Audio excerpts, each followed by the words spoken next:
Okay. All right. Good morning, everyone. Welcome to the presentation of our half-year results, which have recently been released or released yesterday. And, we're pretty pleased to say that it's a great set of numbers.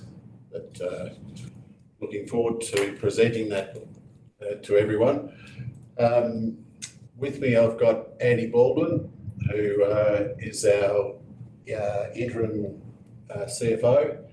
He's taken over from Sonia, who regrettably finished up with us yesterday. Andy's had a considerable ag experience, and he's open to any questions on that experience later on, if so desired. Also, we've got Neil Johns, who's the head of our strategy and business development and any other tricky sets of numbers that we want him to run for us. So with that, I'll get into the slide deck. We're going to put it up on the screen for you to see, and it's been released on the website, on the ASX, so hopefully you've all had a chance to read it. And so I'm not going to go through it line by line.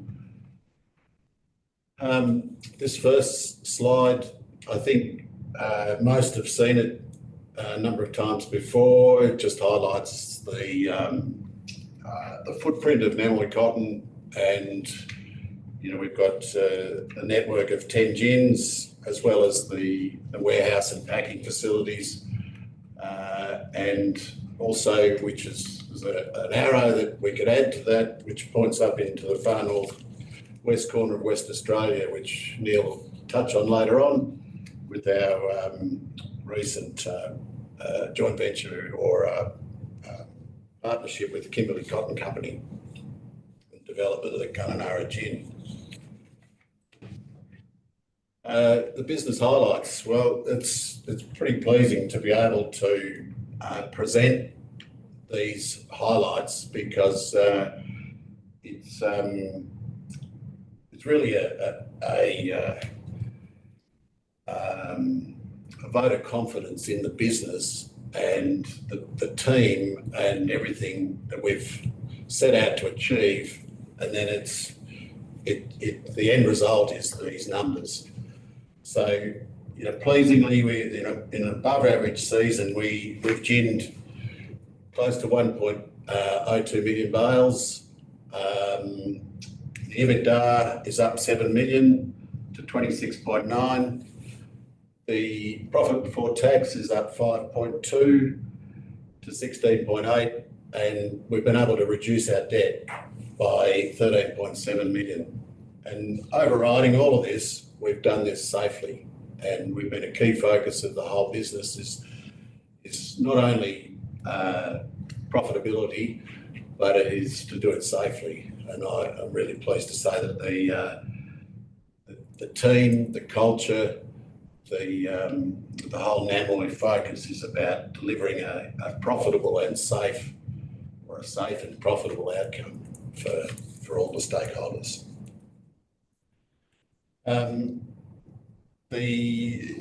I won't go through all those points, but probably the efficiencies that we've been able to drive through the ginning business have been a key contributor to that. I'll touch on that in another slide.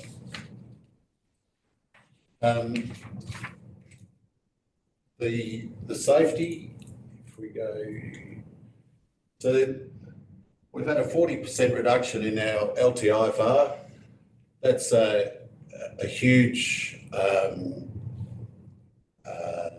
vote of confidence in the team, and it's a really good record that the whole team should be proud of. It's our goal is that everyone gets home safely at the end of the day, and it's shown in these metrics, which is a really good thing. Recently, there's a small point there I'd like to highlight. We had a recent WorkSafe Queensland carried out a review of our, and that was a totally independent audit, and that was, we came up with pretty well flying colours, which was great. The season drivers.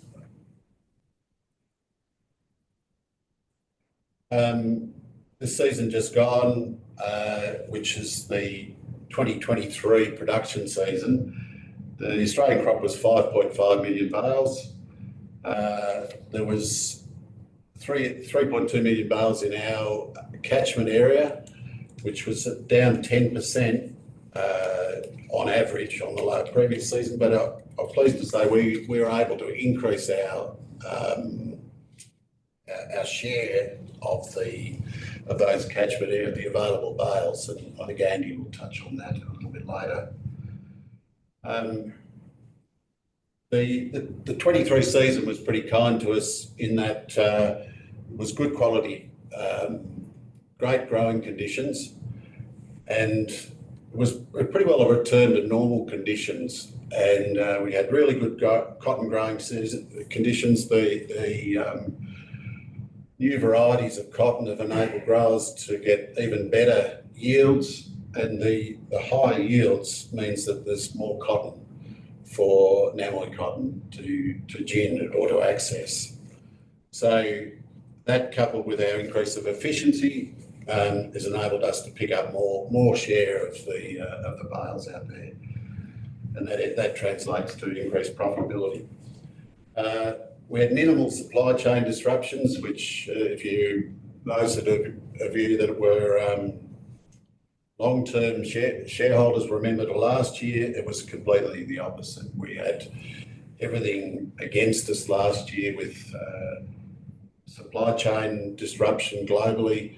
Now it's returned to normal conditions, and I'll touch on that a little bit later. That we've seen some records throughout our packing business. One of the ways where costs are a big focus, and energy is one of those, and we've had successfully hedged our electricity prices for the 23 season.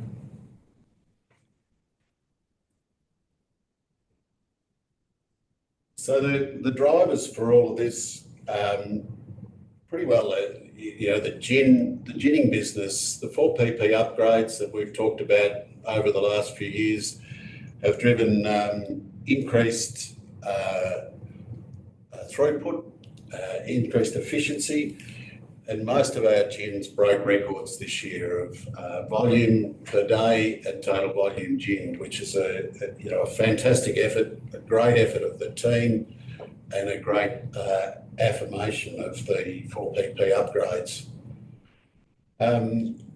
Also pleasing to say that the origination team's been able to increase our fees, which are our ginning fees, which are targeted around recouping cost inflation, covering cost inflation pressures that we all know face businesses today. At joint ventures, the NCA is just has turned out an amazing result this year, and I'm probably preempting their excitement today, but they'll hit 1 million bales throughput through the joint venture, or the Namoi Cotton NCA joint venture system, and that's been an amazing effort, never been done before, and so that's really contributing to our results.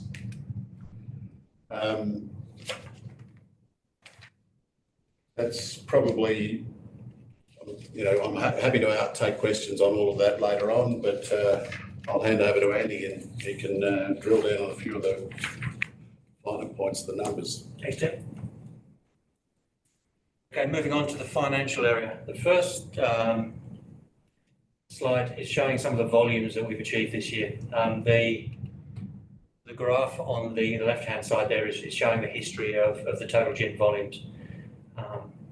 2023 was 1.1 1.17 million, and we're forecasting this year to come in at 1.16 million bales.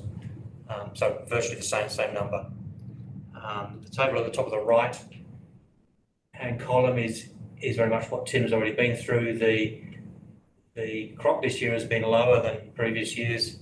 In our catchment, as Tim said, it's down 10%, but because we've managed to increase our share of that catchment from 33% up to 36%, we've managed to keep our bales steady even with a lower harvest, which is great. The table at the bottom of the right-hand column is really speaking to some of the things that Tim said. This year has been a much better ginning year. The bales came in quicker, and we were able to gin them quicker. So you can see there the gin volume is 1.017 million bales compared to 750,000 in the previous year. And then the next three, the cottonseed shipped, the cotton shipped, and the seed and grain packed.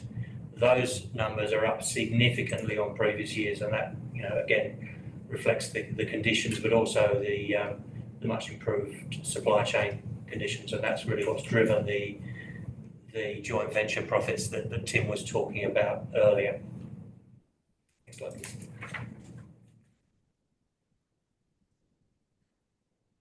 There we go. So the headline here, EBITDA, as Tim said, it is up $7 million, 19.9 to 26.9. Profit before tax up 5.2 to $16.8 million. The table at the bottom of that page is just giving you a little bit more colour to where those earnings have come from. The ginning services, $27.8 million compared to 21.3 previous years, up 6.5. Now some of that is the fact that the seasons come in, or the bales have come in earlier in this half year, but the majority of that is down to the efficiency and the processing improvements that Tim talked about earlier. So that is a great result. And then you can see down in supply chain and marketing, 2.9 increase to $5.3 million. That's largely around that extra volume of grain and packing that's come in through the joint ventures. Corporate costs up 2.3 million to 6.2.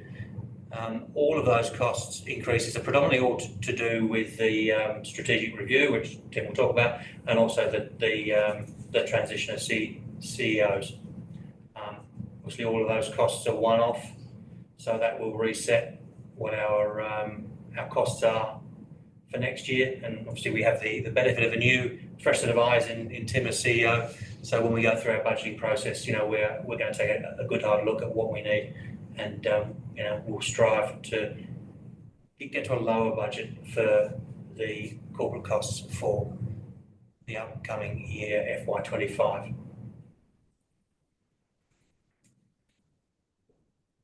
So just a summary of the balance sheet metrics. I think, the headline numbers, net assets, that's predominantly all backed by fixed assets, plant and machinery, land and buildings. So it's a very strong asset base. As Tim said, the net debt levels, core debt levels are both down. Core debt is really it is the borrowing level excluding any cottonseed funding. So you can see there we've reduced that from 33.7 to $20 million. Operating cash flows, again, if you look at the 24 half year, positive $15.3 million. Last year was negative 9.2. Now what's driven that big turnaround is the investment, or the borrowing levels investment that we've had into cottonseed.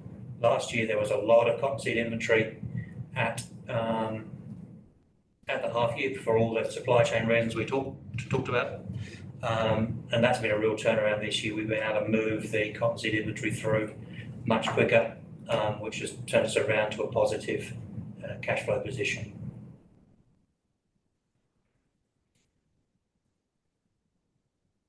This slide is showing the trends on net debt and core debt. just to remind you, net debt is the debt including the cottonseed inventory, and core debt is excluding the cottonseed inventory. So I think, you know, the takeaways for me, looking at this slide on the left-hand side is the gearing ratio coming down to 20%, which is the lowest it's been since, as you can see, since FY19. And on the right-hand side, the core debt, $20 million at the half year, you know, is back to the pre-drought levels back in FY21 and before that. So that's all I have for my slides. Over to you, Neil. Thank you, Andy. And good morning or good afternoon, depending which state you're in. In terms of the strategy, we announced previously that we have a 4PP strategy, which involves 4 planks. The strategy is to deliver, we're targeting $6 million increase EBITDA through the cycle, through an investment of $26 million, and that includes the KCC project, which we'll talk about pretty soon. As we announced previously, we have paused some of the projects this year to enable resources to be focused on the KCC and building new gin, because there's a fairly large project that will involve both capital investment and also our staff in that project. If you look at this slide, we have a scorecard of initiatives. We're about 1/3 way through the program in terms of gin upgrades, various IT systems to improve our systems, the new seed shed, and a range of safety and people initiatives. So we're at 1/3 through. And we go to the next slide. The key thing about 4PP, it's a fairly back to basics program. It's about maintaining our cost position to be the leading cost position in the industry, but also at the same time broadening and diversifying our revenue. We've done a full review of our projects delivered to date, the completed projects. And what we've got here is a bit of insight in terms of our achievements. In terms of the gin upgrades at Moran North and Trengi, as you can see by that graph, a material improvement in terms of ginning speed. An increased ginning speed means 2 things: better service for growers because they get their cotton gin faster, but also reduced variable costs and operating costs. And the results are very clear in terms of the performance. In terms of Trengi, the extra capacity enabled us to consolidate the cotton from Burke and provide efficiency by basically operating 1 gin to consolidate the volume into Trengi.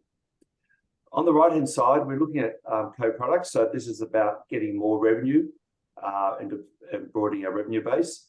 The cottonseed shed, which was completed last year late, was open this year and it's demonstrated its value very quickly. 90% of all the cottonseed was held back and delivered to local markets, reducing supply chain costs and increasing margin. We also undertook a trial to recover moat, which is another byproduct from cotton ginning, and that trial has worked very well, and we plan to expand that program for next year to capture more value from the ginning process. As we outlined at the top of that slide, we estimate about $1.5 million incremental EBITDA was achieved for these projects in this financial year, and there's potential further upside next year. The next slide is talking about Northern Australia. As we announced last year with the rights issue, we have invested in KCC, Kimberley Cotton Company. We're a 20% investor. As part of that project, we're the project manager of that gin, project management for construction. We are fabricating equipment for that gin. We're installing the equipment for the gin equipment, and we'll be the gin operator once it's operating, targeting for the second half of 25. We have made about a $3.9 million investment in that gin as an investor, and we're targeting around about $1 million returns from that investment and in operating services. The project is going very well. We've had a KCC board meeting yesterday. The project is on time and on budget at this stage. And you can see some of the pictures there. The work's been done in terms of civil works, in terms of the concrete works. And as I said, we're targeting for completion second half 25. And this gin will service the Ord River in WA. And for us, it's a great diversification strategy because the Ord River has about a 95% reliability in water supply and with huge potential for growth of cotton in that area. I'll pass back to Tim to give some closing comments. Thank you, Neil. So this is really about a bit of the further on the strategy, and then where are we going, or where are we heading? So the leadership, myself, the plan, as we stated, is that I will continue as the executive chairman, and it's safe to say my wife's probably not that happy about it, but I'm enjoying the role, and it's I'm enjoying working with the team here. So, and I think my experience within the cotton industry is giving me the ability to add value to, and where at times, to the Namoi cotton business.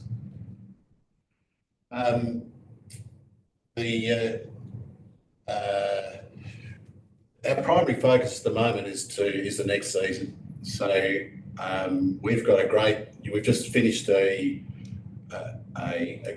great season, great results, good cotton, and so our focus is about preparing for the next season and making sure we deliver to our growers, make sure we deliver the service that we've promised them, and that our equipment, the gins, are ready to do that. So that's our current focus. The strategic review is ongoing. Our goal there is to further strengthen what is a great business in Namoi Cotton, continue to focus on maximising shareholder value, and position the business for the future. Probably a question is going to be what is the timeline on that? We hope to be able to bring you an update by the end of the financial year, being in February.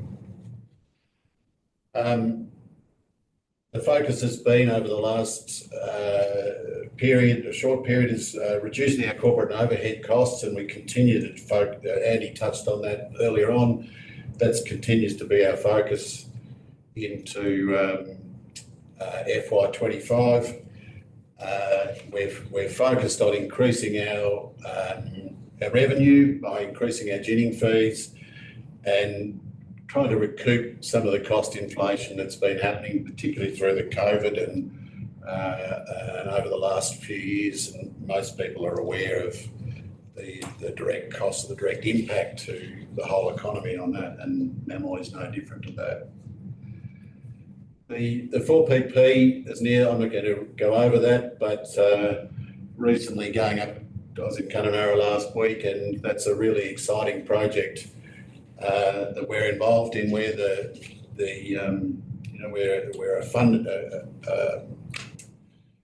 a integral partner of that and shareholder, and probably a significant part of that is it's underpinned by North Australian Infrastructure Fund debt or funding that is integral to the success of that project. So it's minimising the exposure for Namoi Cotton, but we're pleased to be associated with that and participating in that, and the opportunities that creates for us going forward.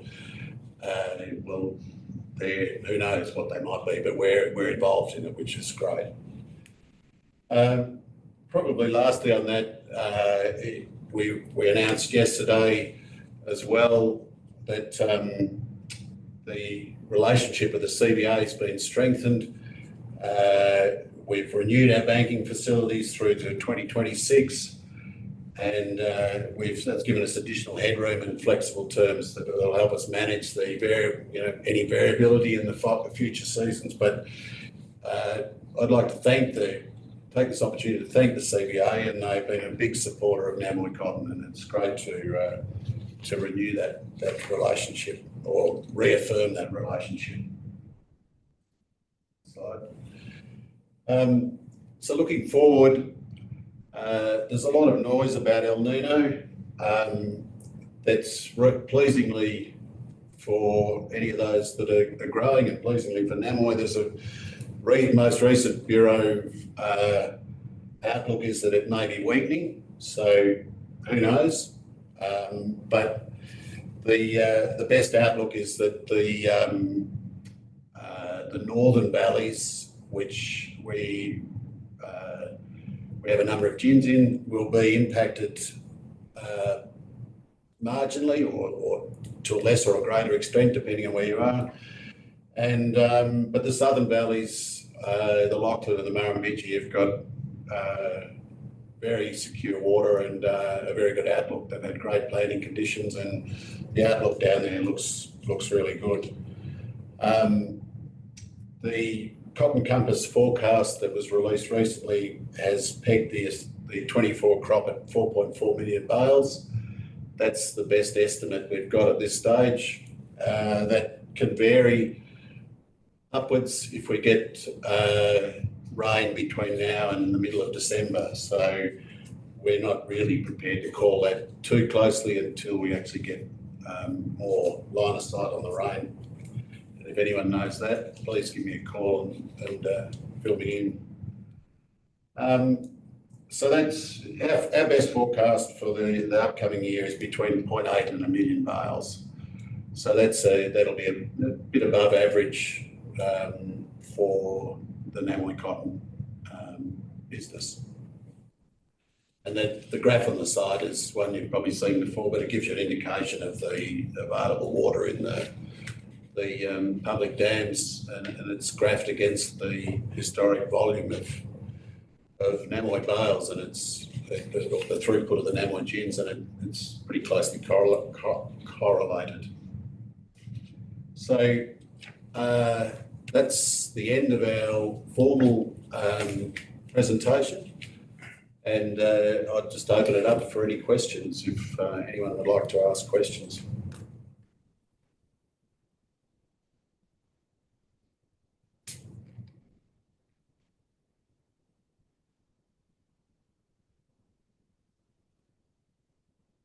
No questions?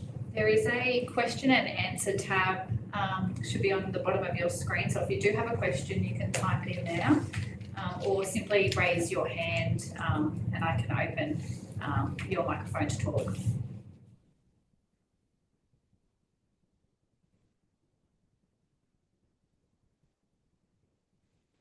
If anyone wants to contact us afterward, at any time, we're always open to taking calls and having a one-on-one if anyone wants to give me a call.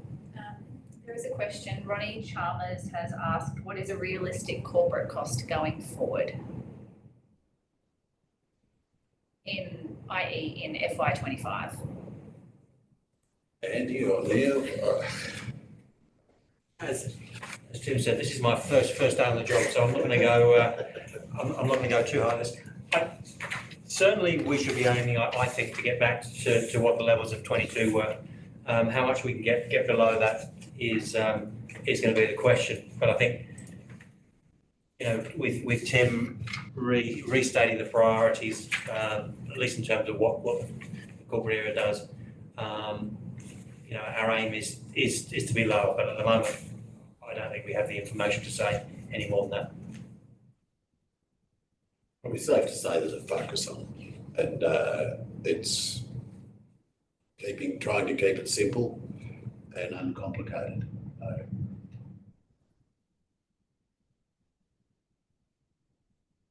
Any other questions, SJ? A specific question. Andrew just wanted to say well done on the positive results and ongoing positive momentum. Thanks. Okay, well look, thanks for your participation and ongoing support, and we look forward to delivering the full year.